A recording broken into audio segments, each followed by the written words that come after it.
I almost got kidnapped. Let's be careful in this country. Nowhere is safe again. Let's be mindful on how we move, especially here in Abuja. Hey guys, it's your girl Linda Abelolaka, and so today I bring to you another trending and juicy story, right?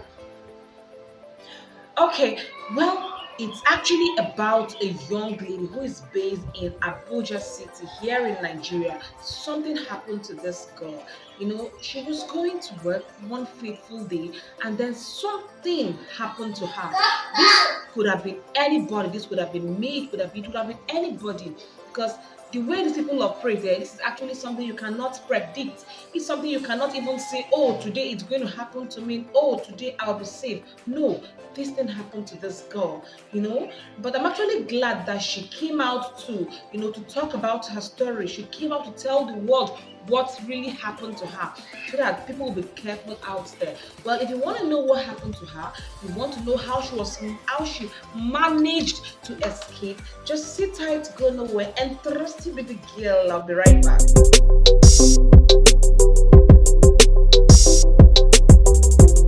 Welcome back once again to my channel. I am Linda Ibelulaka, and like I said earlier, today I'll be showing you the video or the story of a young girl who miraculously escaped,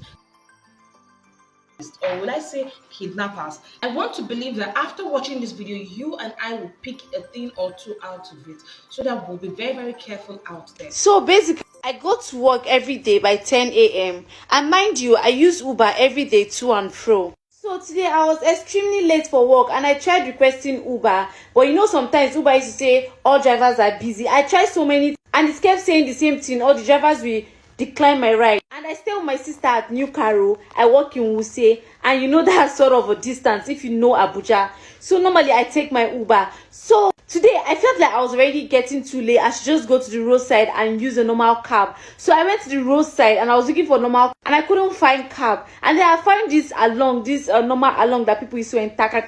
I was doubting at first. I didn't want to use that ride, but then I was like, let me just try my luck and just use ride, because any car I want to stop, I will see that a lot of people are inside already. You guys know how all those marabang outside is now. So it was two passengers that were in the car, one lady and one man. The man was sitting at the front, the lady was sitting at the back. And since I saw a lady, I was like, okay, I'm safe. Let me just sit in this car now. And I speak Hausa very, very well. In fact, I'm a Muslim. But then in the process of me hurrying up, I was holding a black veil, but I didn't wear my veil on my hair. My hair was open. I just entered the car. I didn't even know my hair was open. And I sat.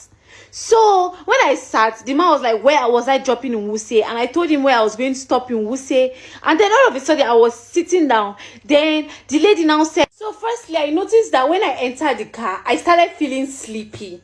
I was like, okay, maybe because I woke up very early to start dressing for work early, and maybe not just normal sleep, they worry me as per say I no sleep early last night. Then secondly, they started speaking Hausa. And I understand Hausa, I'm a Muslim. But I just felt like I just paid deaf ears and I was chatting on my phone, going through TikTok videos and all that. So maybe as they see that I didn't even look at them when they were speaking Hausa, they felt like, okay, maybe this guy is a Christian. Or maybe because my veil was not on my hair at that moment. My black veil was just in my hand, because in the process of me hurrying up and getting a cab and all that, my hair wasn't that covered. So the next thing the man at the front was telling the driver was that in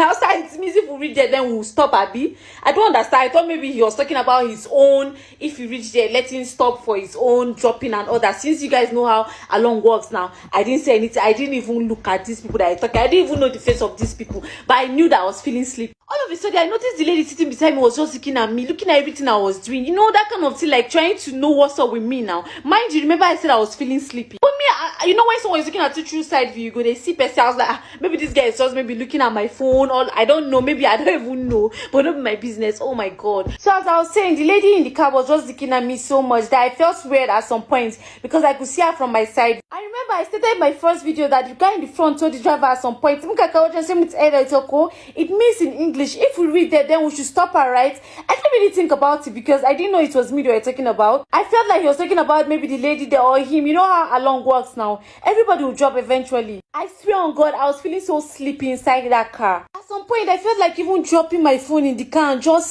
slip off. But then I started becoming scared at some point. Then again, the movement and the eye signals of the way all of them were looking at each other. The driver was looking at the girl through mirror. The guy was turning his back. He started acting. I still didn't speak outside. I still didn't say anything. I just kept quiet and I was looking and still operating my phone. But at that point, I was already alarmed. I was waiting to see what was going to happen next. At some point, they started saying in the car, narrates, this guy is so fine. I didn't answer.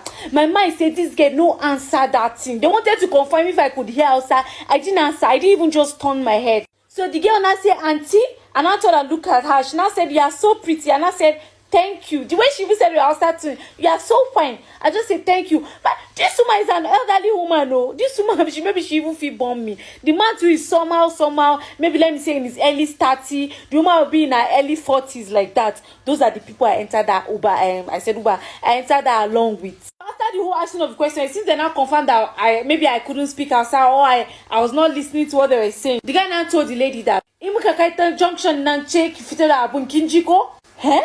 Hey, the meaning is if you read that junction, then you bring it out here. I say, At that point, I was shaking. I was shaking at that point. I just have to form like I didn't hear what they were saying. Not like show that I was scared in my face. So they will say, this guy is listening to what we are saying. That's why I just sat down on my phone in one place. And I was waiting to like see him watching in the air. I say me Farida. Today no be the day where these people will carry me go anywhere. Oh. So that we now reach one junction like this. If you're coming from Maraban Yanya, there's actually a junction you can climb through a ramp that leads to Central area. Just around that junction, I think that was where he was talking about. So this woman started putting her hand inside her bag and bringing out, I don't even know what she was bringing out. And at the same time, she was trying to like use tie to come close to me. I swear guys, at that point, I was already shaking inside me. I was just like using tie to see shit, look if I could like just see anybody around here. I could shout or do anything. This woman just grabbed my hand though, and she was removing something from my bag. I don't know what she was removing from my bag. When she grabbed my hand, that's how I started shouting. I was shouting. She was dragging me back inside the seat of the car. I was shouting. Eventually, they just drove off after I jumped out from the car. I just keep thanking God. You guys should be careful.